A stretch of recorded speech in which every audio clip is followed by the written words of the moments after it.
Hi, I'm Richard Adrian with the TIF team, and I'm here with Dr. Espinoza from Region 1. Could you please sum up what you are hoping to accomplish through your TIF 5 grant project? Well, basically what we're trying to accomplish is to bring some equity to our districts that we're serving through creating a pipeline of highly effective educators. We know that if we do have highly effective educators in the schools that we're serving, that are schools with high need, that we will be having an impact on student achievement, and that's our ultimate goal. Could you please describe your project design? The project design is a very interesting one because it's based on the assumption that although performance-based compensation is a very important factor, that it has an impact on educator effectiveness, it is a component also a very comprehensive human capital management system. Because as we know, all the different components from talent acquisition to talent development to retention, they all interrelate. And so that is based under the assumption that is going to be a component of a comprehensive human capital management system. What are some goals or objectives that you would like to see accomplished over the next couple of years? What we're hoping to accomplish is really develop that understanding among all the districts in our region of how these different components interrelate. So we're hoping to accomplish high recruitment. We have already established some partnerships with the university, which I'm very, very excited about. Help also with making those connections. And of course, through this process, making sure that we have the highly effective educators in each classroom, that our kids in Region 1 have all teachers are highly effective, and that we support the teachers through the process. Because of course it's not just wanting to have them, we're going to support the teachers by creating the right opportunities for their development and to make sure that we meet those needs for our different campuses. Although it hasn't been so long since you've got this TIF 5 grant, what would you say surprised you the most so far? There have been several surprises, but I think one of them is really the enthusiasm and energy of the teachers really wanting this support. I think that it's been a great surprise because typically when you have a project of this magnitude, you might encounter some resistance. It hasn't been the case.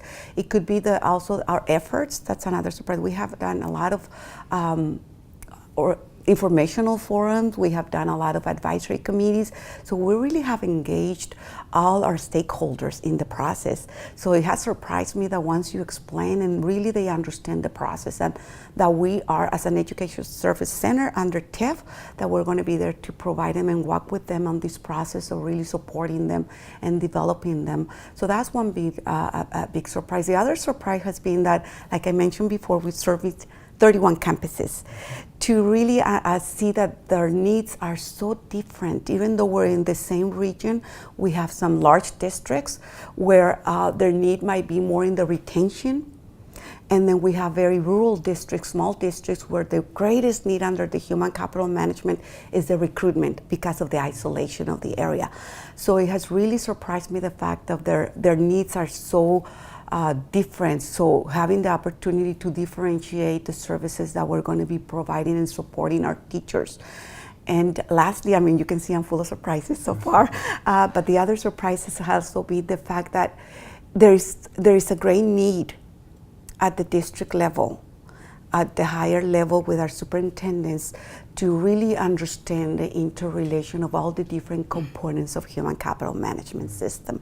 When we talk about educator effectiveness and making sure that all those pieces fall into place and that we don't see just performance-based as the answer, because without proper professional development, proper recruitment techniques that are going to be able to have an impact on our teacher retention and effectiveness. So it is that next level of work to make sure that we continue educating our community and our leaders. That's great. And how you mentioned the interconnected piece of the human capital management system. One thing that you brought up I thought that was interesting was that partnership with preparation programs. Could you talk a little bit more about that?